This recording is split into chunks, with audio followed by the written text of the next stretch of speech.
Sabi niya ni Antiporda, it's only the president who can tell me na magbitaw ako rito dahil ako po ay inappoint niya rito. Ginagawa ko lang po ang tungkulin ko. Hindi mo ginagawa tungkulin mo, hindi totoo yan. Tungkulin mo ba yung alipustahin mo yung mga tao?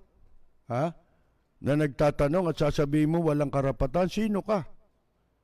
Hindi ba dyan siya tinawag na syunga, mga kaibigan, ni COMELEC Commissioner Rowena Guanzon, kung matatandaan ninyo. Ito ho, ang sabi kung matatandaan ninyo, kailan lang ito nagpost ng video si Commission on Elections Commissioner Rowena Guanzon upang punahin ang umano'y maling memorandum ng Department of Environment and Natural Resources na nagbabawal sa mga empleyado nito na mag-post ng negatibong komento laban sa gobyerno. Ito yung sinasabi ko sa inyo na ito hindi talagang pumasok sa media para magserbisyo. Kasi serbisyo ito mga kaibigan ang propesyon ng media ay isang misyon, di ba? Isang mahalagang misyon. At ito ang nagpapalakas ng ating demokrasya, mga kaibigan, dahil sa media. Ngayon, kung talagang galing ito ng media, una, sinabi niya rin sa mga scientists ng UP, wala daw karapatang bumatikos. Kailan pa yun? Kailan pa yun nagkaroon ng ganung patakaran? Saan mo binasi yun? Walang hindi pwedeng bumatikos. Lahat entitled sa kanilang opinion. At yan ay ginagarantiyahan sa ating saligang batas. Ang karapatan na punahin kayo sa gobyerno dahil sa ginagawa ninyo. Mga kaibigan, gusto nito, wala na raw pupuna. Ito, kaya sinagot siya ni Guanzon Tinawag siya syunga. Ni Commissioner Rowena Guanzon. Kailan ito? Isang taon yata. Pinagbabawalan niya, siya gumawa ng memorandum na yon. Yung kalatas na yon, para pagbawalan yung mga empleyado ng DNR na wag daw mag-post na negatibong komento. Ang video na ipinost ni Guanzon sa kanyang Facebook account Miyerkules ay kasunod ng komento nito sa kanyang Twitter account mula noong Abril 7. April 7 pala ito. Ang hindi ko lang malaman kung itong taon na ito, no? April 7. Tungkol doon sa memorandum. Ang sabi ni Guanzon, ito pag-usapan natin yung memorandum ni DENR, Yusek Antiporda, na binabawalan ng mga gobyerno o mga empleyado magkomentaryo tungkol sa mga actions ng gobyerno o kaya magkomentaryo ng negatibo lalo na sa social media. Sabi ni Guanzon, tama ba ito? Tama ba na pag naggobyerno ka, o kaya empleyado ka ng gobyerno, ibig niya sabihin, ay hindi ka na pwedeng magkomentaryo tungkol sa gobyerno? Hindi ka na pwede magsalita ng opinion mo o pagtutol mo? Ano sabi niya? Hindi po. Si Guanzon ito Maling-mali po dyan yung undersecretary na yan nagtataka naman ako kung ano ang basihan niya, bakit siya nag-memorandum ng ganon. Sabi ni Guanzon. Sino ba si Guanzon? Abogado ito eh. At COMELEC Commissioner. Sabi ni Guanzon, na mayroong mga kaso na dinesisyonan ng Korte Suprema kung saan pinagtibay nito ang freedom of speech ng empleyado. Marami na yan. Mga kaso sabi. Nagsalita na ang Korte Suprema dyan na ang mga empleyado ay hindi nila isinusurrender ang kanilang mga karapatan o freedom of speech sa ating saligang batas sa pag-join o pagpasok nila sa pag-empleyo nila sa gobyerno, sabi ni Guanzon. At ganito rin ang desisyon ng Korte Suprema sa pagsusuot ng pula ng mga empleyado ng Water District sa Davao bilang pagtutol sa patakaran nito. Sinabi rin ng Korte Suprema na hindi bawal sa kanila ang magpahayag ng kanilang pagtutol sa kanilang opinyon laban sa kanilang ahensya. Kaya, hindi po tama kung ginagawa ng DNR Undersecretary na yon. Ang tanong ko naman sa kanila, dyan, lalo na sa kanya, sino naman ang abogado o kaya opisyal dyan na nagbigay sa inyo ng advice na legal yung ginagawa nyo? O yun na nga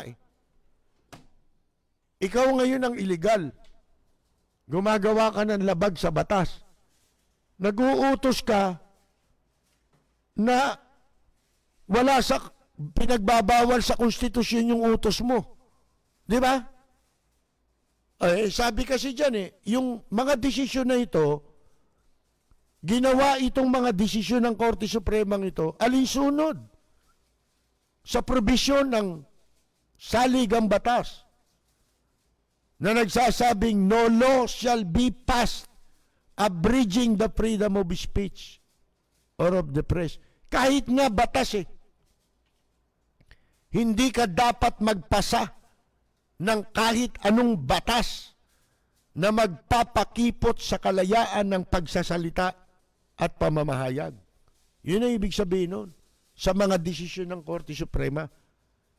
Kaya, yung ginawa mo, sinusuppress mo ngayon yung freedom. Sinasagkaan mo yung kalayaan ng mga tao na dapat nilang ma-enjoy ng bawat nilalang sa ilalim ng saligang batas. Sabi niya, illegal yang ginagawa nyo. Ito, agency ng gobyerno ito pero ito'y constitutional body, itong COMELEC. Yan ang nagsabi niyan, labang kay Antiporda. Sabi niya, sa COMELEC ay mayroong union ang empleyado. Hindi bawal mag-organisa sa gobyerno. Ang bawal lamang ay manggugulo sila during office hours. Yun ang pinagbabawal. Siyempre nga naman lahat naman ng kalayaan may hangganan yan Di ba? Hindi absolute yan kung sinasabi nga hindi lubusan yan. Siyempre, may hangganan lahat yan. Hindi mo naman pwedeng gawin yan kung empleyado ka, guguluhin mo na yung kwan. Malaya ka makapagpapahayag, wag lang kayong manggugulo. Di ba? Wag lang kayong gagawa ng gulo. Kahit naman sa karsada mo gawin ang pagpapahayag ng saloobin. Pwede mo magawa yan dahil guaranteed yan ng saligang batas. Huwag ka lang gagawa ng gulo. Hindi ba? Hindi lang doon sa mga nasa gobyerno, kundi maging sa pangkaraniwan tao. Ang bawal lamang ay kung inciting to sedition na yung mga sinasabi nila. Kaya ang ginagawa ay labag sa specific na mga batas kagaya ng libelous na. Yung sinabi niya, libelous yun Mga kaibigan eh. At ang magtaka kayo ako doon ako, nagtaka. Isipin mo nandun yung Chief Justice ng Supreme Court. Ang libel pag sinabi mo libelous, yan, crime yan. Hindi ba? Isipin mo, sinabi mo sa harap ng maestrado yon. Ang pinakamaganda magagawa ng maestrado doon dumistansya na. Very embarrassing yun. Si Simato, wala namang kahihiyan niya, wala namang delikadesa yan di ba? Pero Chief Justice of the Supreme Court dapat iginagalang ka, di ba? At para igalang ka, igalang mo yung sarili mo. Hindi ako dapat masangkot sa ganitong katarantaduhan. Ito, lintik ang bunganga nito. Isipin mo, spokesman daw siya. Pagka maglagay ka ng ganyang 10 spokesman sa gobyerno, kamukha ni Roque, di ba? Antagonizing. Tinalo nito si Roque. Si Roque. Mga kaibigan. Nakakainis na yun Pero ito hindi tahasan Kung makapagparatang, marahas ang pagpaparatang na ginawa, mga kaibigan. Kaya wag po kayong maniniwala dyan. Sabi ni ni Guanzon. Ito'y binabasa ko mga nakaraan para malaman nyo kung anong klaseng tao talaga yan.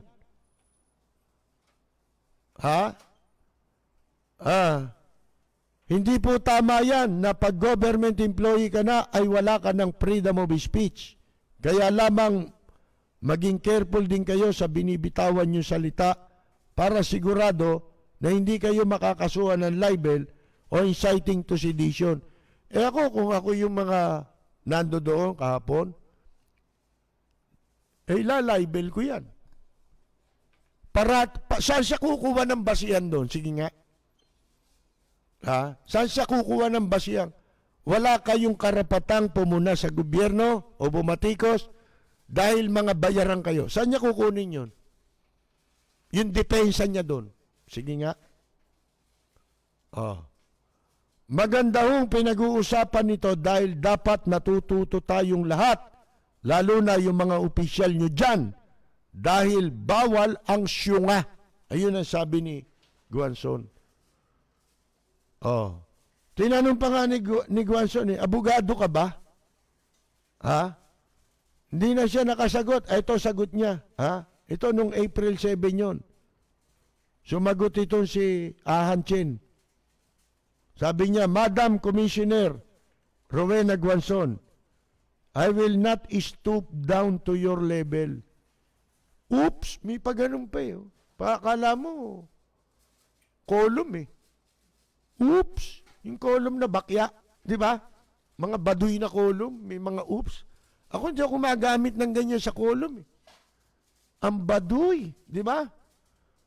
Ang babang uri, yung mga gumagamit niya sa column. Pagpaumanin ninyo maliho pala, sabi niya. I will not step up to your level. Naks. Ito, alam mo, English nito, si Antiporda. Kumbaga, sinisipra niya Sumisipra lang ng English yan Ito, alam na mga musician yun, yung sipra. Di ba? Mga kaibigan. Ngayon, sabi, kasi attorney po pala kayo. Nagtaka pa siya. Meron ba commissioner ng COMELEC, hindi attorney? At hindi mo alam na attorney yung isang COMELEC commissioner. I will not, ako'y isang college grad lang po from PUP. Tama? Mukhang sobra po talino nyo, kaya binigyan nyo ako ng hashtag syunga. Sabi ni Antipordang mapagpanggap. Ito'y pangahas itong taong ito mga kaibigan Alam niyo yan, taga masama ugali niyan. Pala, basagulero yan. Basagulero po yan.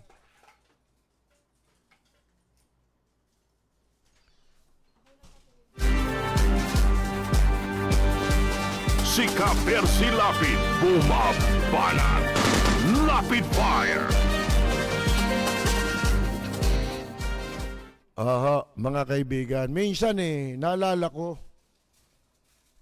ano pa ito, sa customs pa, nagtatamasa nung araw ito Noon nandiyan kami sa, sa Intramuros, may okasyon bigla akong inaya na samahan ko raw siya. Noon pa, marami ng bodyguard dyan, ha. O ngayon, di sinamahan ko. Sabi ko, saan ba yan? Dito, kasi meron tayo pupunta, hinuli ng pulis Di pumunta kami sa Santa Mesa. Mula Intramuros hanggang Santa Mesa. Gabi ito mga alas 7, 8, ganyan. Pagdating namin dyan sa Magsaysay Boulevard, nandun yung mga pulis. Pagkatapos, may kotse.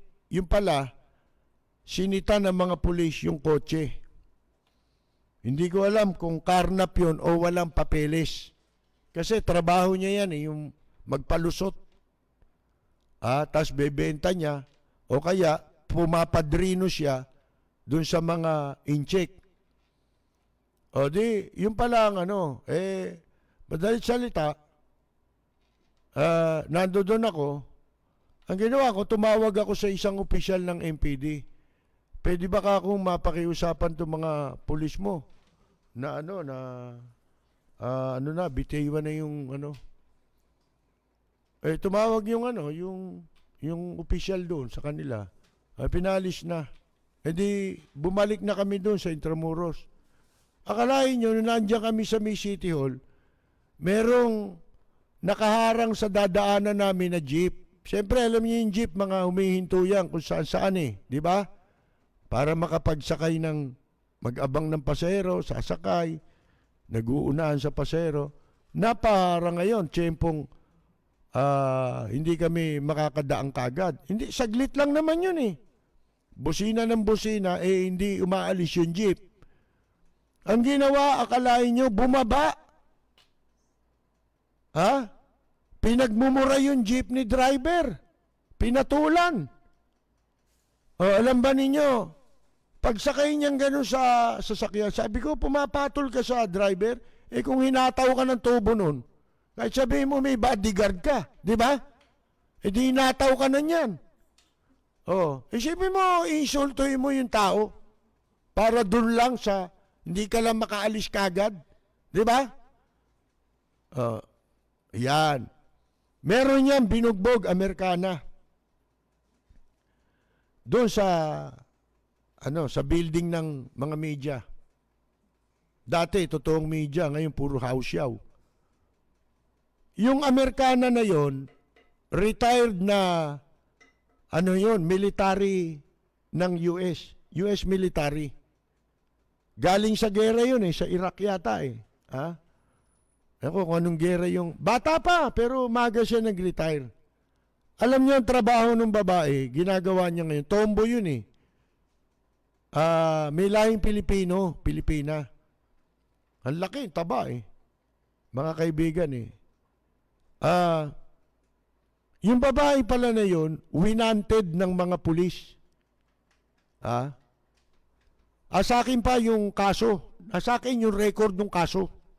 Mga kaibigan. Itong babaeng ito, naglalagi dun sa Angeles City. Tapos, minamatyagan niya pala, pinag-aaralan niya pala, yung big time na prostitution, human trafficking, dun sa Angeles City. Ewan ko kung saan niya i-report yun. Kumbaga parang i-report niya sa gobyerno ng Amerika o sa mga otoridad. Dahil ang mga nasa likod, sindikato, involved mga foreigner din. Di ba mga dyan sa Angeles? Mga minor de edad. So ngayon, itong babaeng ito, winanted ng mga pulis. Alam niyo kung bakit? Nakapatong yung mga pulis doon sa illegal, sa sindikato. So, ang ginawa ng babae, wala siya mapagtaguan. Doon siya nakiusap. May kakilala siyang isang reporter na nakiusap. At doon siya tumuloy sa press club ng ilang araw. Alam nyo, ang ginawa niya, binugbog niya. Bakit niya binugbog? Yung pala, tumawag yung mga opisyal na humahunting doon sa babae. Sa kanya tumawag.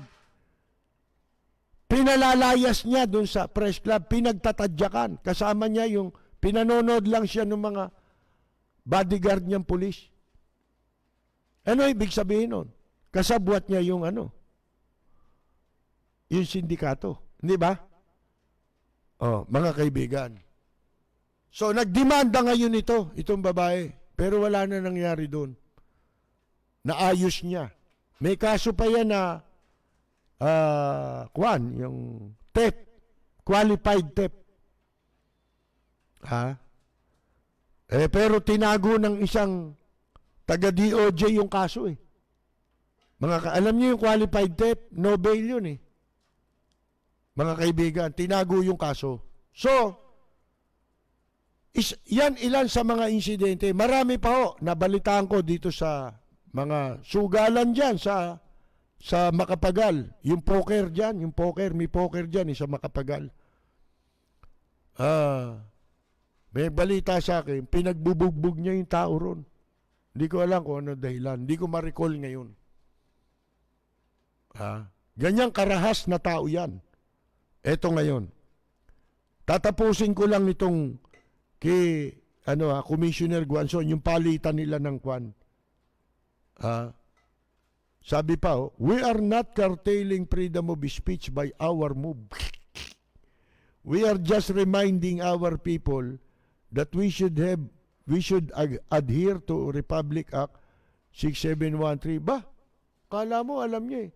Yung 6713 pala, pag iba ang gusto niya, pagka sa palagay niya, labag sa 6713, kailangan wala silang karapatan. Pero siya meron. And since you came up with yung salitang kolokyal na ibig sabihin ay tanga, yung tanong niyo po sa Twitter kung saan ka mag-graduate, ayusin ko lang po, madam. Talagang nanginsulto pa no? Kasi medyo may pagkabisaya ito Di ba? Si Guanzon. It should be saan ka ba nagtapos? Nilalagyan niya ng palabok para hindi dumiretso. Saan ka ba nagtapos talaga? Sabi ko nga sa inyo, paimbestigan ninyo ang niyan. Ang mga isinabmit na credential niya para ma-appoint. Kasi merong requirement Yung position nilang yan, yung undersecretary. Naku, mga kaibigan. Hindi ko nasasabihin ko ano requirement. Pero, kayo magpabusisi sa gobyerno. With due respect, my hashtag for you, Madam Commissioner, is yun. Hindi na tinuloy dito. Siguro, bayad din itong jaryong ito. Mga kaibigan. Pero pinangangalandakan daw nito kung saan-saan siyang nag-graduate. May 2 degree. Mga kaibigan, 2007 pa kami magkakasama dun sa kwan O 2006 pa 2005, 2006, mga ganon Doon sa Intramuros. Sipin ninyo, noon ang alam namin talaga, walang aral yan Ultimo doon sa eskwelahan ng Inchik, hindi natapos niyan yung high school Nagulat pa nga ako, isang araw tumawag yan. Nandun tayo sa sa Malate, tayo. Naka-check-in kami doon sa Malate. Tumawag sa akin at pumunta raw ako doon sa Century Park, yung restaurant na Chinese doon. Bakit ka ako? Hindi, basta pumunta ka.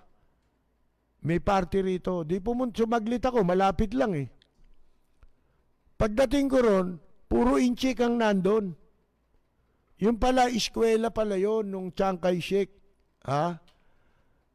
Kaya pala niya ako pinapunta, yung ibang teacher niya ron, ako ang tinatanong.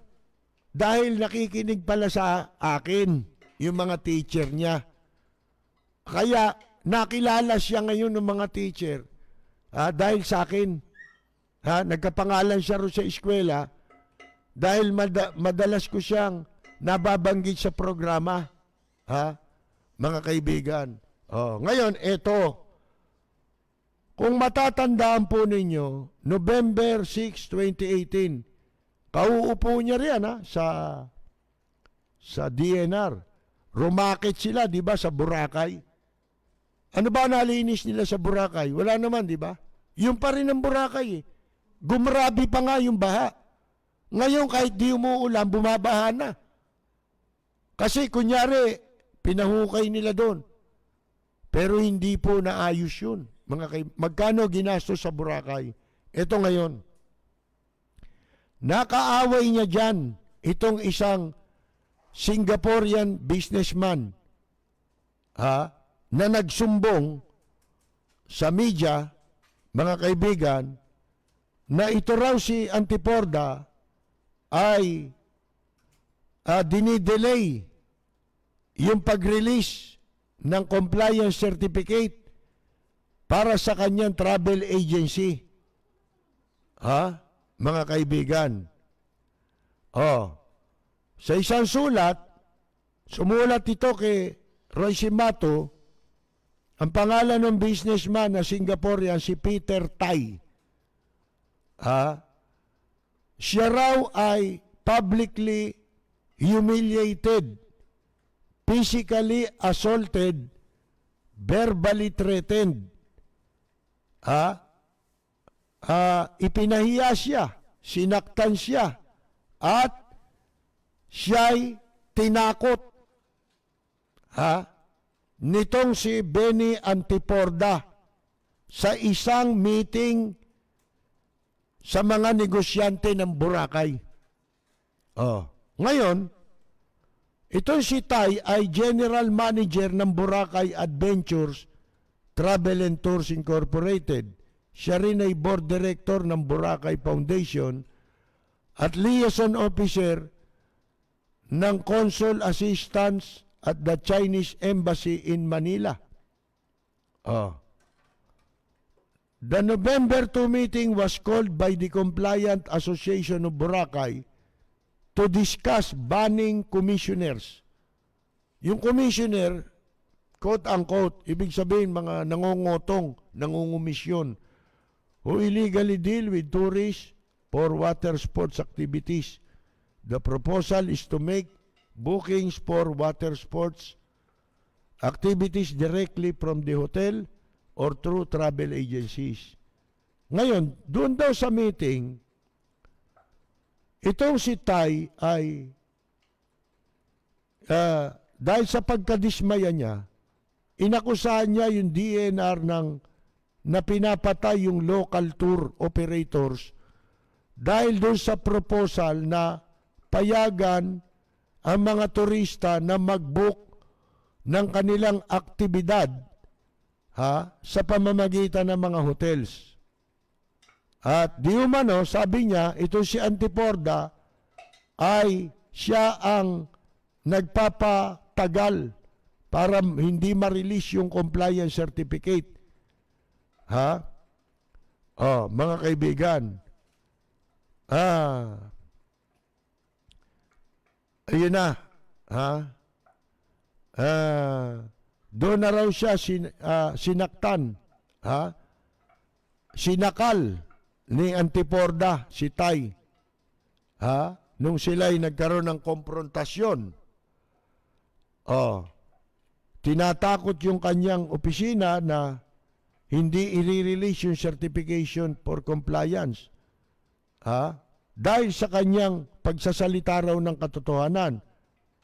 As a public servant serving the public, there should be courtesy extended, and if there are any misunderstanding, proper conversation should be held without humiliating another person. Di ba, ang sinasabi niya, kung ikaw, public servant siya, dapat, bigyan din sila ng kortesiya, di ba? O kung meron mang hindi pagkakaunawaan, pagkakaintindihan, pag-usapan ng maayos nang hindi mo kailangang hiyain kahit sinong tao. Yan ang sabi nitong si Tay.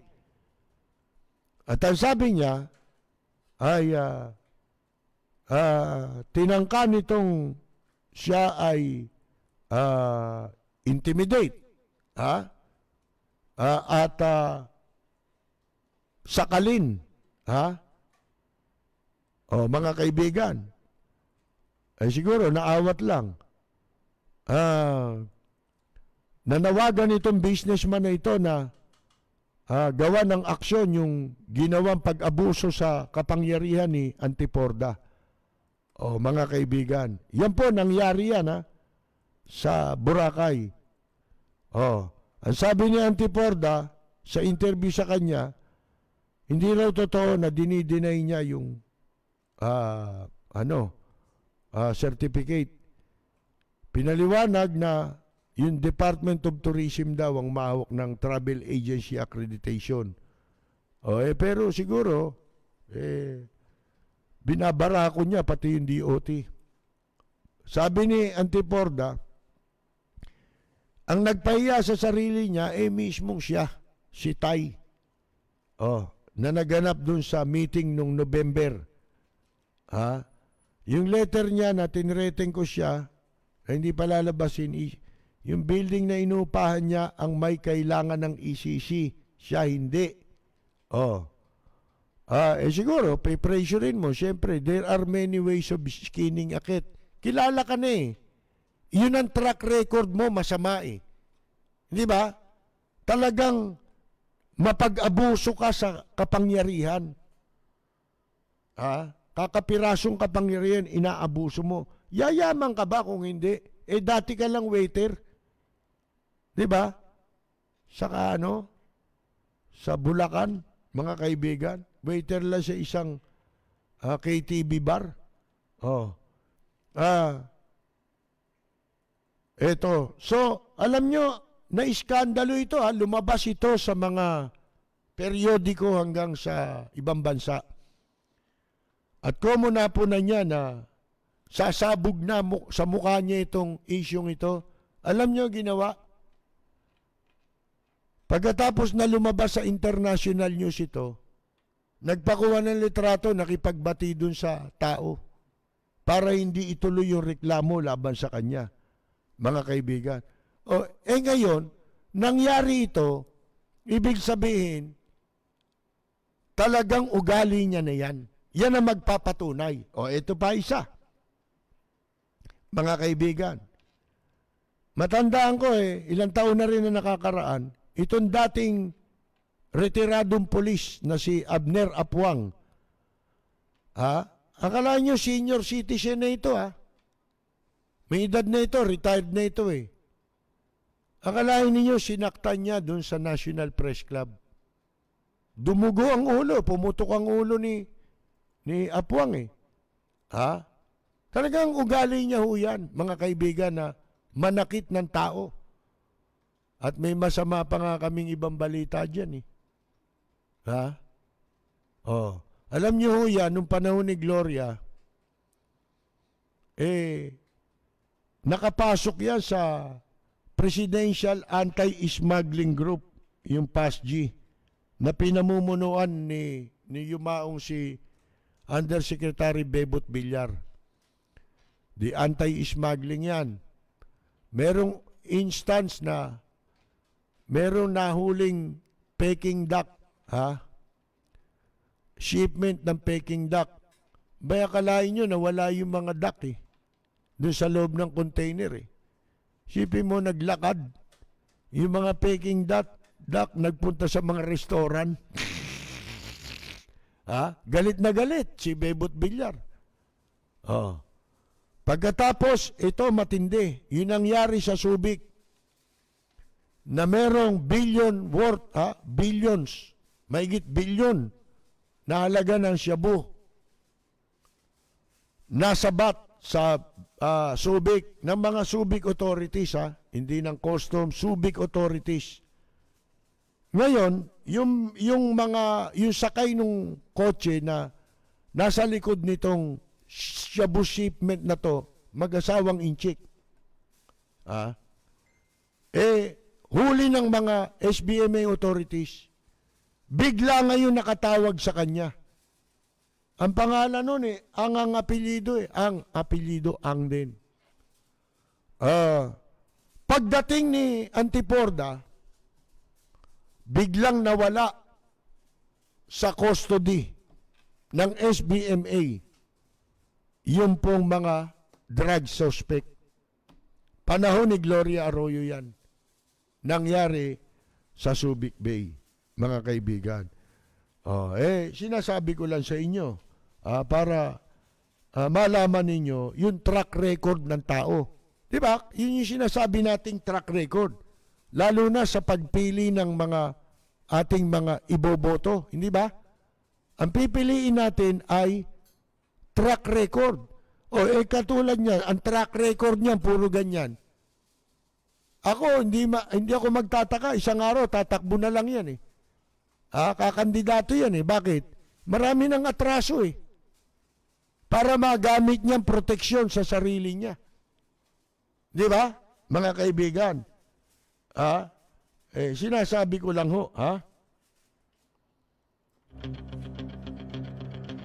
Walang preno kung bumatikos. Malalim at makatwirang komentaryo. Mag-ingat ang mga politikong gumagawa ng kalokohan at baka kayo ay tamaan ng Rapid Fire!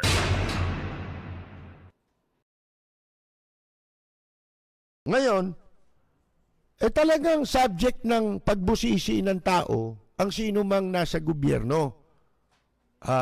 May accountability sila may pananagutan sila for every actions or kaya mga pananalita nila, lahat yan. Kailangan merong standard na angkop doon sa alinsunod sa batas na kung tawagin ay ethical standard for public officials and employees. Yan mga kaibigan So, halimbawa, pinuna ka. Timo, kaya marami nagalit kay Presidente Digongyo, di ba? Dahil si Presidente Digongyo, yun ang ginagaya nila Yun ang inaasta nila. Pinauso ni Presidente Digongyo yan Yang ganyang klase ng pagharap pagtugon sa mga pagpuna at hinaing ng publiko. Yan ang ginagaya nila. Nalabag yan sa Republic Act 6713. At sa lahat ng panahon, hindi naman ganyan Nag-aala Trump, hindi naman siya Trump. Di ba? Mga kaibigan. Ngayon, ang pagka ikaw ay pinuna at ikaw ay nasa gobyerno, wala kang karapatang bastusin mo yung mga pumupuna sa iyo sapagkat may karapatan sila. Ikaw na nga nagsabi, bayaran yun. Hindi sila ang dapat pagsabihan nun, kundi ikaw. Sapagkat kayong mga nasa gobyerno, hindi sila gobyerno Kayong mga nasa gobyerno ang bayaran. Dahil binabayaran kayo ng taong bayan, hindi para magnakaw kayo. Hindi para ipagpilitan ninyo ang gusto ninyo. Nang higit sa pangangailangan, tunay na pangangailangan ng bansa at ng mamamayan. Hindi po pwede yan. Ginagawa nyo lang pwede yan. Sabi nga natin, ang mali, talagang mali yan kahit kailan. Ang mali noon, mali ngayon. Ang tama noon, tama pa rin yan ngayon. Bakit? Sapagkat ang katotohanan ay hindi mo pwedeng baguhin. Kahit sabihin pa ng iba, magsabuatan pa kayo, kahit sabihin pa ni Peralta, na malinis na yung Manila Bay. Pero ang katotohanan hindi naman malinis. Hindi talaga malinis yan. Kahit pa marami, magpunta pa dyan si Yorme. Si Yorme nawala, no? Bakit wala rin sa eksena si Yorme? Nung mangyari yung katarantaduhang paghahasik ng lagim ni Antiporda ron, ha? Sa harap ni Peralta. Baka dumidistansya muna kasi mainit. Mga kaibigan, pagka magpapabango, nandun sila lahat, di ba? Pero pagka uminit ang issue, tamimi na, di ba? At napatunayang hindi totoo sinasabi nila, di ba? Sabi nga ni Yorme, di ba? Ano yan? Hindi mo na kailangan magpunta sa Brazil. Meron na tayong Copacabana dito sa Manila. Copacabana raw. Copacabana, ang tamang ron, Copacabana. Hindi Copacabana. Nasa dyaryo yun, di ba? Mga kaibigan, pareho yan eh. Sa totoo lang, pareho ng frequency yan. Si Alan Cayetano, yung frequency nila, yung attitude problem nila, pare-pareho yan. Pagmasdan yung mabuti.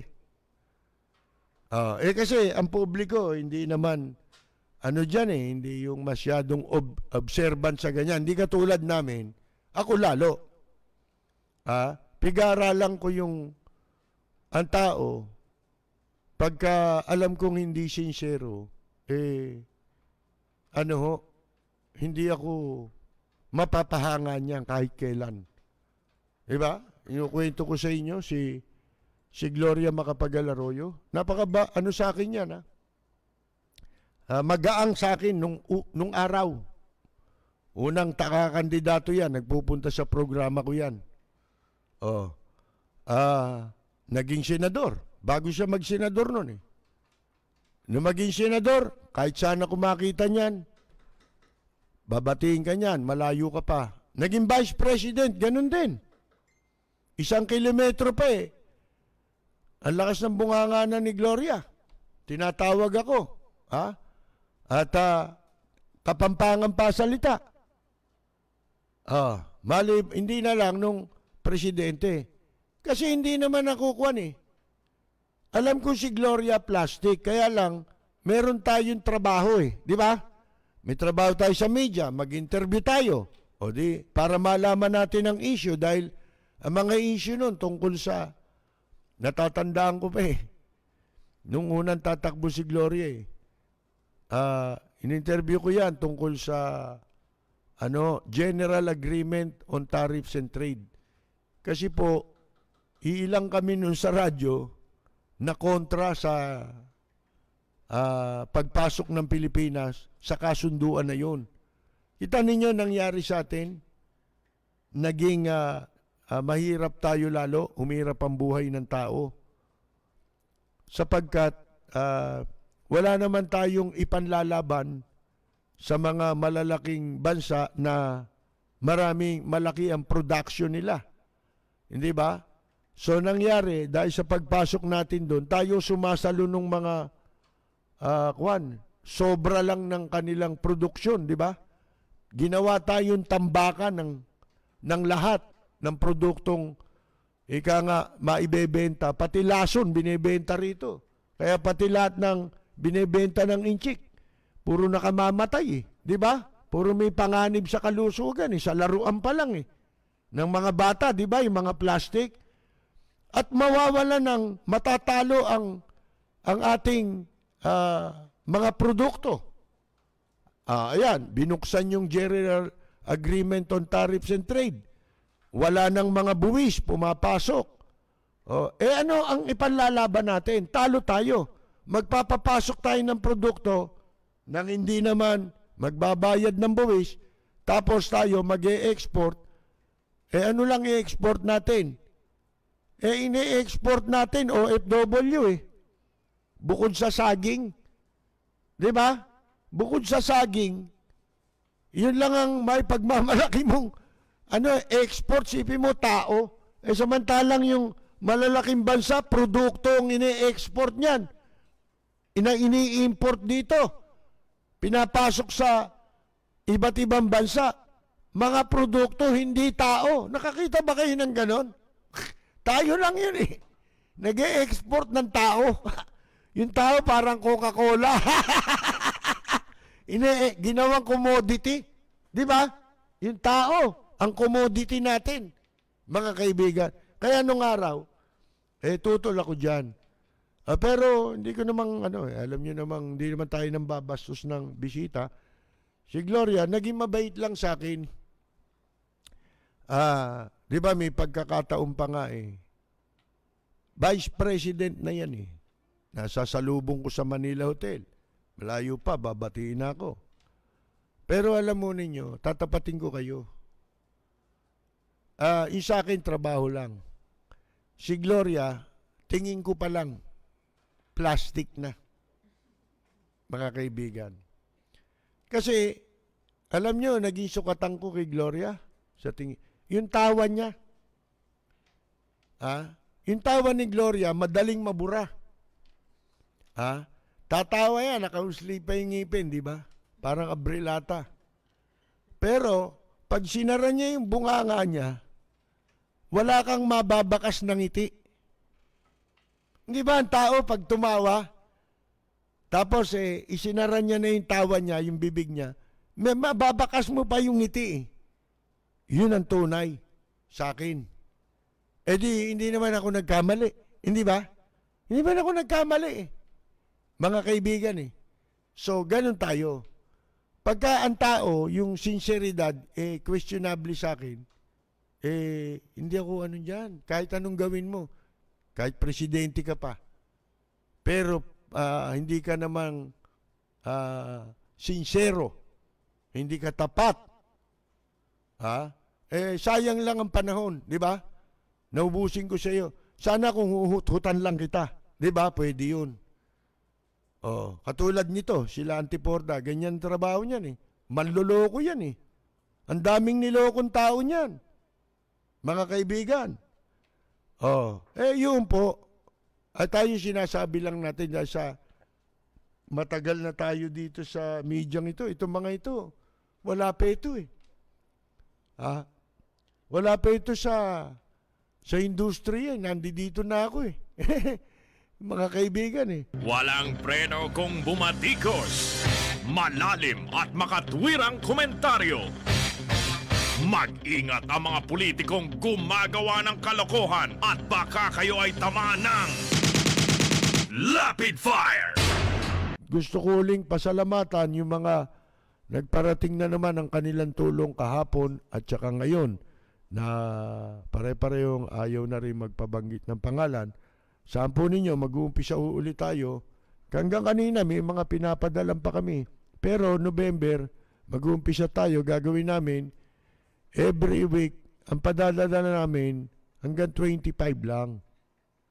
Diba? 25. Kaya huwag kayo mainip, dadating sa inyo yung mga nakatanggap ng tulong para sa buwan ng October. Ito, yung binigyan natin ngayon ng tulong ng mga working musicians, entertainers. Kayo na rin ang magiging priority namin sa susunod na buwan. Meron lang akong tatanggalin doon na iba, mga kaibigan. Total, natulungan na natin sila. Itong batch na ito na 100. Kung abot ng 150, okay lang yan. Kukuha tayo dun sa mga nagsipag-text sa atin. Salamat dun sa mga sa mga nagpadala. At lagi nating maipapangako lang, hindi kayo mabibigo sa inyong pinadalang tulong. Dahil siguradong nakakarating po yan. At merong mga nagpapasalamat, meron ding hindi. Siguro nahihiyang magpasalamat. Kaya Sino? Si Derek. Derek Andrew De Real, direktor ng ng Pinasaya, di ba, sa GMA7. Madalas na nakakaligtaan kong batiin eh. Kasi hindi ko nababasa yung niya. Direk, Andrew De Real. Ang tagal ko nang kakilala niyan. Bago pa lang yung library niya dun sa Malate. Di ba? Siya may-ari nun yung library. Kung saan nagsimula yung maraming mga stand-up comedian, di ba? Na sikat, sumikat. Si Leo Villena, isa ring musician na hindi natin matulungan dahil nasa Bangkok. Naka-base siya ron eh. Leo, kumusta na ang buhay ng musikero dyan sa Thailand? Balitaan mo kami. Akala nyo, tumulong din ho dito sa initiative natin si Reynaldo Bonifacio dahil siya'y musician. Meron mga musician na nagpadala eh, mga kaibigan eh. At saka yung meron akong, kasi hindi minsan, napadala na namin, may problema. Di ba? Ang problema, na-enkwentro natin, mali ang, pagkasulat ng pangalan, gano'n. Mabuti kung gano'n kasi nababago naman yun eh, naiko-correct yun. Kaya alam, madi-delay ulit, di ba? Imbes na makukuha na, mag-aantay pa siya. Kung babaguhin lang ang pangalan, madali kung may tatawag ka agad eh. 5 minutes lang, bago na yun eh. Ang mahirap, merong napadalan, may sakit. Hindi makuha. Kasi yung tao, hindi niya mapuntahan yung di ba? Hindi siya makatatayo. Kaya babaguhin mo sa ibang tao ipapangalan, di ba? Sa may bahay, o kaya sinong kasama. Yung napadala natin sa Cebu, nandun. Hindi ko na mga babanggitin ng pangalan na ang tagal na ho sa ospital eh. Kaya nung nakapagpadala tayo, pinadala niya sa atin yung litrato. Matagal kong kaibigan ito. Nagsisimula kami noon. Naging taka nga ako. Dating baladir yun eh. Magkasama kami. Ako, folk singer, siya baladir. Nung bandang uli, napapanood ko na ang pangalan niya, malaki na dun sa Shakey's. Ngayon, may karamdaman ho siya. Matagal na raw siya ron. Yun nga, pinakita niya yung litrato na meron siyang karamdaman. Meron tayong mga ilan pa na dagdag na mga may karamdaman.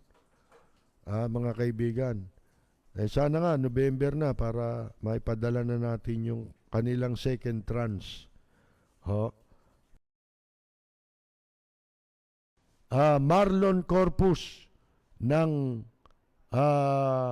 Roseville, California. Si James C. Mata.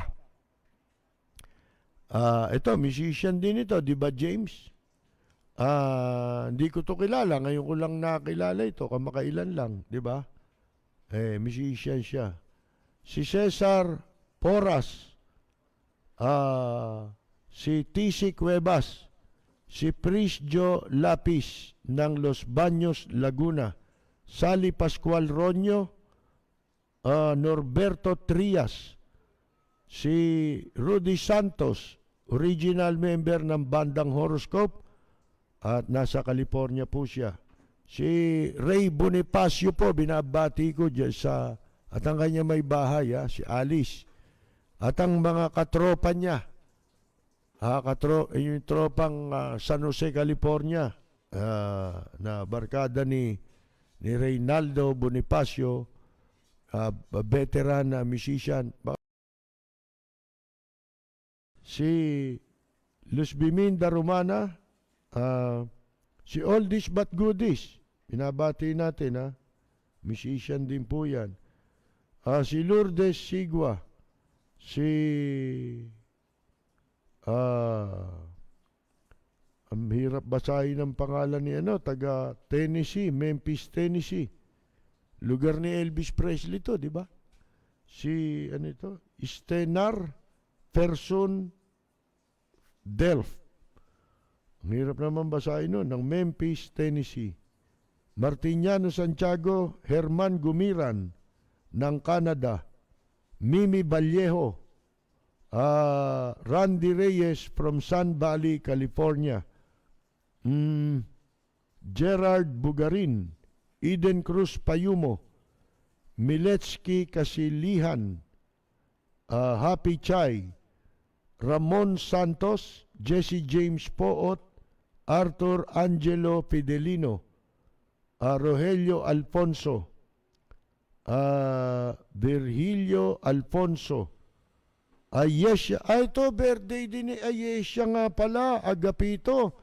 Ito'y artist mga kaibigan pero bigyan natin ng isang bagsak si Ayesha Agapito. Birthday niya ngayon. Happy birthday Ayesha. Narito ang ating pagbati. Para sa nagdiriwang ng kanilang karawan,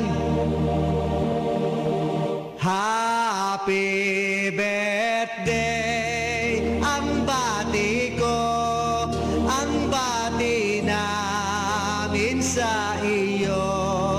Nawa ay lumigaya ka,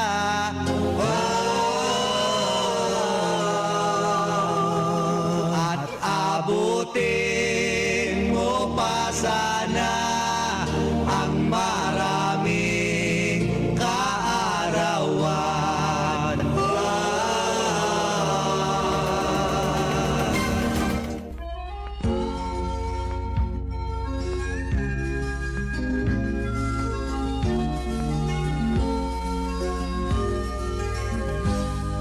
Sa bayan ko ay isa ang lahi, dito'y wala ang pagkukunwari. Hindi padadaig, sadyang kilala sa daigdig, may pagkakaisa sa bawat nais.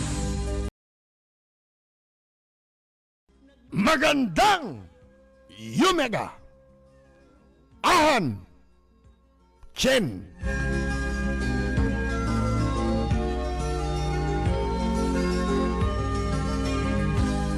Ang bayan ko'y punong-puno ng yaman, bakit ito'y kailangan pang iwanan?